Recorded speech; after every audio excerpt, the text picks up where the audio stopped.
So appreciate being invited for the call and looking forward to tell a little bit more about Eden and the Mempool streaming service.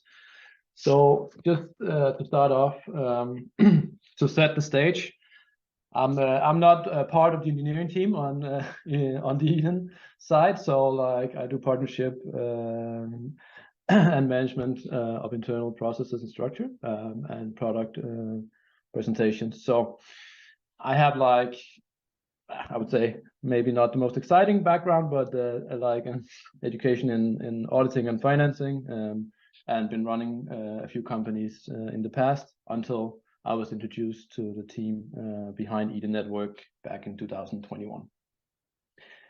So to jump right into it, in terms of, oh, I need to click here.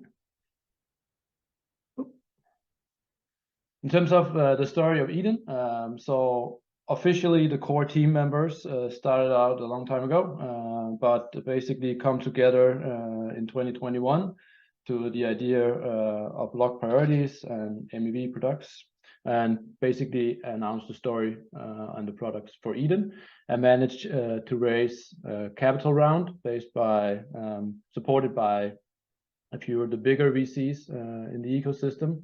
And after that, we managed to expand the team into around 15 professionals, where around 10 of those are engineers, and majority of those guys have native blockchain experience, all with a focus primarily on MEV and infrastructure surrounding the operations of nodes. We have teams across the time zones of US and the European Union, and that basically should put us in a position to keep the infrastructure operational, and has been doing that through the years.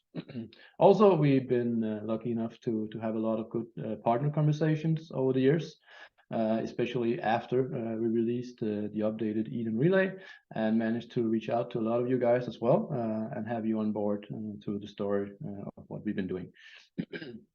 That's a little bit of background of why Eden came and where we are today.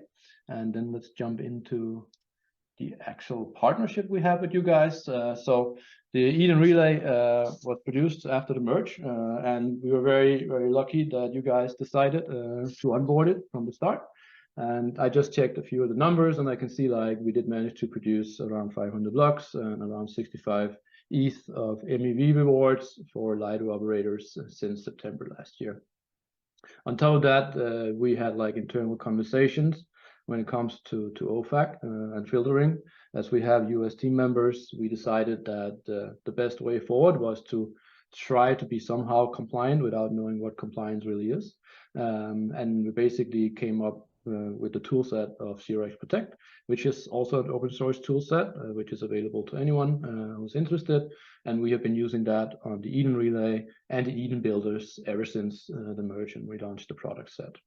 Also, we did release a public data set for MEV boots and bits payloads, which was put on the forum, I think, a few months ago as well.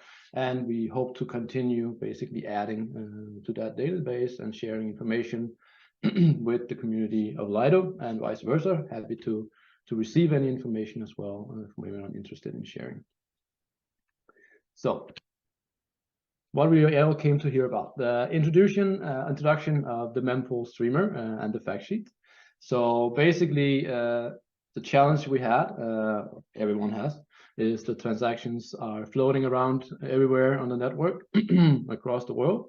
And all the validators nodes are basically dispersed in a way, so it's difficult to capture all of the transactions and get insights and basically produce the products fast enough. So we decided to basically roll out Speed RPC, which I will go into a little bit more depth in another slide. But based on the Speed RPC, we managed to build out a propagated node set that is basically reading all the local mempools in a way, and then dispersing that into a set of 3 endpoints, which is available for everyone through the Mempool Stream service online. So in terms of why we believe our Mempool Stream service is useful, is that first of all, it's still in alpha, so it just came out of closed alpha and now available to anyone who's interested. So it's free to use, and it's, from our perspective, what we hear, can easily compete with the best in the market. Plus, it helps everyone build better blocks. It's a plug-and-play solution, which has only 3 endpoints, and it's at the moment capable of streaming up to 1 million daily stream transactions, which 95% of them are included on-chain. Diving a little bit more deeper into why it works or how it works is, as I said, we set up like 3 endpoints for everyone to be as close to the endpoint as possible. But underneath the endpoints, we basically added infrastructure propagation nodes that's able to read the dispersed mempools across the network and basically transmit that information as fast as possible to the end user through this mempool streaming service. And at the moment, it's possible to connect through web sockets and gRPC for anyone who's interested. And as I said, we just publicly launched the access here in early January after a period of a closed alpha in Q4 last year, where it was just a subset of users who got the access for providing feedback to the service. And we received very good feedback in terms of performance and been able to iterate on the version numbers and feel pretty comfortable the current version available to anyone right now online. In terms of use cases, so we see that in general, we offer fast, real, comprehensive access to mempools across the world. And it basically helps, as we said, most people get access and build more valuable blocks. And it illuminates, as I'm using a fancy word, the transaction flow for research and allows you to basically capture that data and share it in data sets, as we will be digging into later as well in the presentation. So by the end of the day, hopefully this should actually apply to higher rewards for node operators in case it's being used in the right way. When it comes to what else Eden is currently offering, as I said, like our team has been focusing on the MEV part of the network since we started, and before that even. And we now have like a subset of tools and services which is available to everyone. At the moment, we are focusing a lot on the Mempool Streamer, as it's like a first product on top of our recently released Eden Speed RPC, where we actually build out the infrastructure to be able to support the streamer. On top of that, we also have the relay, which we've been operating since the merge. We have our own builders, which is basically available to any searchers who's willing to share the traffic with us. And we, of course, have the original transaction protection RPC, which everyone also is basically able to use if they're interested. And most recently, we added a more like focused group inside the team to get build out more MEV datasets. And we'll dig into that in a separate slide later. And now what everyone came to see, I hope. Now we'll see if I can make this link work. But in essence, as it's a public alpha, it is available to everyone and it should be able to display. So I will try to click and see if it's actually possible. Let's see, I probably need to share another screen, I guess.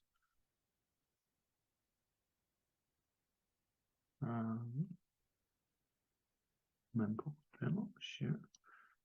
So I hope everyone is able to see the new screen layout. And as you see on the website, it's live right now. So I hope nothing breaks when I click the button. But the 3 endpoints are operational: EU West and US East, Tokyo. And once I click this, we should start seeing the transactions actually coming through from these endpoints and the propagation network below it. And as I said, this should be able to compete with most of the paid services in the market today. And it's completely free for everyone to go and take a look at. There are filters enabled, and we also have the ability to basically show the actual raw data of the transaction flow streamed directly to you. So we are very proud and very happy with the state of the service right now, and we are looking forward to basically continue to receiving feedback from the users once they continue accessing and testing the service. Then I will switch back to the presentation. Ooh.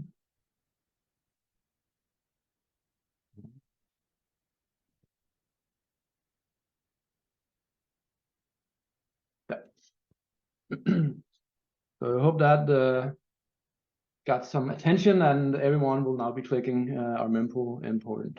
We will be tracking it.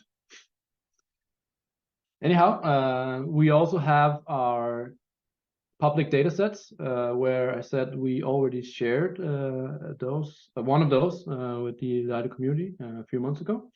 And at the moment, there is around 6 data sets available, freely available for anyone to be able to access, where we basically have the historic data of different aspects of what's going on when it comes to the network or the ecosystem of MEV.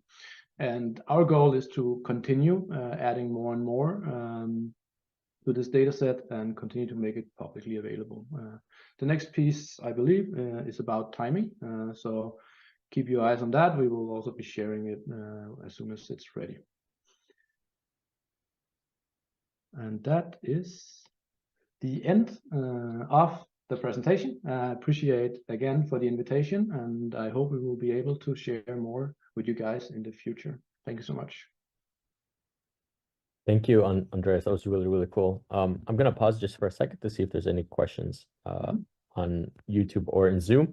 I do have one question. So the transactions that you're streaming, those are transactions in the mempool, right? And you're showing all transactions at this point, right? So in the relay, at least, you might be working with builders, or you might be enforcing some sort of transaction filtering, right, based on like sanctions list. But in terms of the raw data that's appearing in the streaming, it includes all transactions, right? That includes all transactions, yes. They are all pending transactions from the mempool across the propagation network. We don't filter anything. Okay, that's really, really interesting. I remember there was a RFP that was done by the Lido grants organization. I guess it's probably like 9 months ago, where a bunch of different teams created censorship monitoring tools for the network. It would be cool, like in a live streaming explorer, basically, if we could even see like what transactions are taking like a while to get picked up, you know, like how long they're staying in the mempool. And then maybe if you do like labeling of these transactions, you can try to have a semi-live way or semi-real-time way of like seeing this happening. You know, so transactions might be staying in the mempool because they have low gas. They might be staying in the mempool because they're like actively being censored for whatever reason, or there might be a bunch of different reasons. So it would be pretty interesting if you guys could incorporate like some sort of dynamic labeling into the system. Okay, very good feedback. I will be happy to take it back to the team and let you know what they say. Thank you. I don't see any questions, but I do see a lot of comments from YouTube saying that looks really, really cool and that it's invaluable. So thank you for sharing it with us. Thank you so much, guys, for having us.